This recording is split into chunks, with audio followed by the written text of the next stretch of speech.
अस्सलाम वालेकुम। अगर आप यूरोप का वीज़ा अप्लाई कर करके थक चुके हैं लेकिन वीज़ा लग ही नहीं रहा है, तो आज मैं आपके लिए एशिया की एक ऐसी कंट्री लेके आई हूँ जहाँ पे अगर आपको जॉब मिल जाए तो महाना सैलरी लाखों में है। आप एशिया की ऐसी कंट्री के बारे में जानना चाहते हैं जहाँ पे जाके आप अपना फ्यूचर ब्राइट कर सकें, यानी कि वहाँ पे अगर आप अर्निंग करें, पैसा कमाएं तो वो यूरोप से भी ज़्यादा हो। वो यहाँ पर आपकी स्टार्टिंग सैलरी 8 से 10 लाख रुपया बन जाती है। और अगर मैं ये बात करूँ कि वहाँ पे इकोनॉमिक सिचुएशन कैसी है, तो इसके अगर पासपोर्ट की बात करूँ तो 192 यानी कि 192 कंट्रीज़ में इसके पासपोर्ट जो है वो 10th नंबर पे आता है। और अगर मैं जॉब्स की बात करूँ वहाँ पे कौन कौन सी जॉब अपॉर्चुनिटीज़ हैं, तो वहाँ पे बहुत ज़्यादा जॉब की अपॉर्चुनिटीज़ हैं।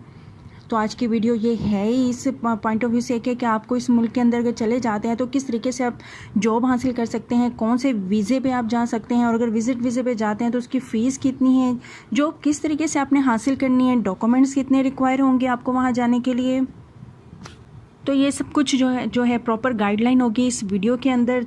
अस्सलाम वालेकुम, welcome back to my channel Ruhi Khan official. तो आज हम अपनी वीडियो में एशिया की जिस कंट्री की बात कर रहे हैं उसका नाम है सिंगापुर।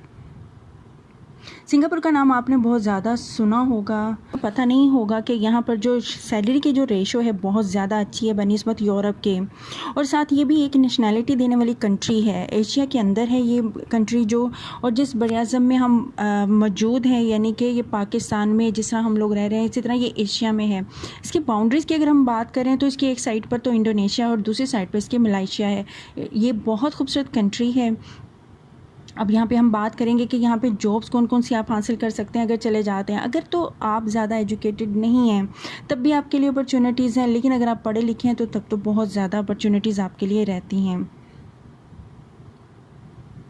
तो ज़्यादा एजुकेटेड नहीं है, पढ़े लिखे नहीं है, तो फिर किस फील्ड के अंदर आपके लिए ज़्यादा जो है चांसेस रहते हैं जॉब के, तो वो हैं कंस्ट्रक्शन की फील्ड। जी हाँ, कंस्ट्रक्शन के अंदर जो है पेंटिंग का काम आता है, प्लम्बर हैं, वेल्डर हैं, आप इलेक्ट्रिशियन का काम अगर आपको आता है, और इसके अलावा जो भी कंस्ट्रक्शन के अंदर लेबर कैटेगरी, मज़दूर के तबके के अंदर जो भी लेबर कैटेगरी में काम आते हैं वो सब कर सकते हैं। दूसरा नंबर पे अगर हम बात करें यहाँ पे कौन सी कैटेगरी में ज़्यादा जॉब्स रहती हैं, तो वो है होटल एंड रेस्टोरेंट के अंदर। जैसे कि मैंने बताया कि ये बहुत खूबसूरत कंट्री है तो टूरिस्ट का आना जाना यहाँ पे लगा रहता है, और अर्निंग पॉइंट ऑफ व्यू से भी ये बहुत ज़्यादा स्ट्रॉन्ग कंट्री है। तो यहाँ पे अगर आप शेफ़ हैं और यहाँ होटल मैनेजमेंट का काम जानते हैं, कैशियर हैं, हाउस कीपिंग का काम जानते हैं, क्लीनिंग का काम जानते हैं, तो होटल मैनेजमेंट का काम जानते हैं, यानी कि होटल सेक्टर के अंदर जो भी काम आते हैं, एजुकेटेड लोग भी इसमें अप्लाई कर सकते हैं, और वो लोग जो ज़्यादा पढ़े लिखे नहीं हैं लेकिन उनके पास कोई ना कोई एक्सपीरियंस है होटल की फील्ड में काम करने का, तो वो भी यहाँ पर आकर जॉब हासिल कर सकते हैं।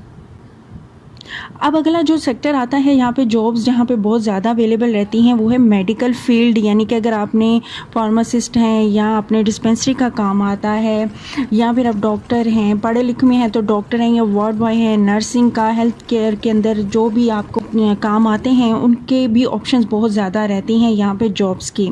इसके अलावा अगर आप मैकेनिकल इंजीनियर हैं या इलेक्ट्रिकल इंजीनियर हैं, सिविल इंजीनियरिंग है, डिग्री है, डिप्लोमा है, सर्टिफिकेट्स हैं, तब भी आप यहाँ जाके बासानी काम जो है आपको मिल सकता है। और जैसा कि मैंने बताया कि ये जॉब्स होंगी इस कंट्री के अंदर कैटेगरीज में, आप इजीली वहाँ अगर चले भी जाते हैं तो जॉब फाइंड आउट कर सकते हैं, आपको जॉब मिलती भी है, और सैलरी भी जैसा कि मैंने बताया कि लाखों रुपए में होती है। विजिट वीज़े पे जाकर यहाँ पर जॉब के लिए अप्लाई करना चाहते हैं तो फिर मैं आपको बताती जाऊँ कि इसके डॉक्यूमेंट्स कौन कौन से चाहिए होंगे। सबसे पहले तो मैं आपको बताऊँ कि आपको इसके लिए जो है वैलिड पासपोर्ट चाहिए होगा जिसकी वैलिडिटी 6 मंथ एक्सपायरी तो होगी, यानी कि आपके बाजू का ये होता है कि पुराना पासपोर्ट बना हुआ होता है जो कि 2 या 3 माह के अंदर एक्सपायर होने वाला होता है, वो आपने पासपोर्ट नहीं रखना, आपने वो पासपोर्ट रखना है जिसकी वैलिडिटी 6 मंथ तो ज़रूर हो। सेकेंडली आपके पास CNSC होना चाहिए, आपकी पासपोर्ट साइज़ की पिक्चर्स होनी चाहिए, और इसके अलावा आपके पास होटल की बुकिंग होनी चाहिए जो कि आप किसी भी ट्रैवल एजेंट से भी चार्जेस पे करके ले सकते हैं, या ख़ुद भी अगर booking.com जो कि वेबसाइट है वहाँ पे जाके भी आप, यहाँ डिफरेंट वेबसाइट्स हैं जहाँ से होटल्स को बुक किया जाता है, वहाँ पे जाके होटल की बुकिंग भी, जो कंफर्म बुकिंग भी आप ले सकते हैं। और इस तरीके से आप ऑनलाइन वीज़ा भी इसका अप्लाई कर सकते हैं। और जब आप वीज़ा अप्लाई कर लेते हैं तो फिर कितनी देर में इसका जो है प्रोसेस टाइम क्या है कि कितनी देर में अगर आप वीज़ा ऑनलाइन अप्लाई करते हैं डॉक्यूमेंट सबमिट करवा के तो फिर आपको कितनी देर में ये वीज़ा मिलता है। तो ये 3 से 4 दिन के अंदर अंदर यानी कि 3 to 4 वर्किंग डेज़ में वीज़ा जो है आपको मिल जाता है, विज़िट वीज़ा सिंगापुर का। अच्छा, अब जो मेन चीज़ जो मैं आपको बताती जाऊँ कि इसकी वीज़ा फ़ीस कितनी है, तो पाकिस्तानी रुपीस में अगर है मैं बताऊँ तो वो है जी 19 से 20 हज़ार, यानी अगर 19 से 20 हज़ार है तो आप वीज़ा ऑनलाइन अप्लाई करें, आपको वीज़ा ज़रूर मिल जाएगा। अब भी आप यहाँ पे फैमिली के साथ जाना चाहते हैं तो फैमिली वीज़ा भी ले सकते हैं। जॉब के लिए भी अगर जाना चाहे तो जॉब ऑफ़र लेटर आपके पास होना चाहिए।